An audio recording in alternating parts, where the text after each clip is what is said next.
تدعون من دونه لا يستطيعون نصركم ولا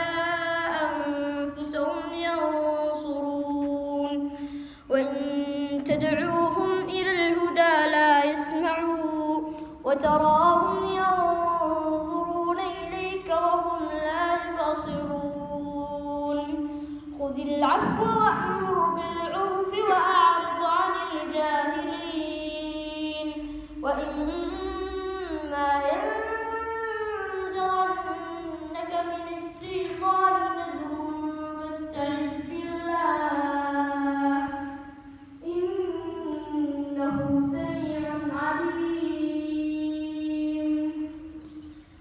إن الذين اتقوا إذا مسهم طائف من الشيطان تذكروا فإذا هم مبصرون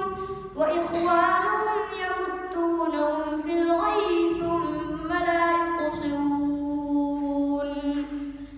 وإذا لم تأتهم بآية قالوا لولا اجتبيتها قل إنما أتبع ما يوحى إلي من ربي هذا بصائر من ربكم وهدى ورحمة لقوم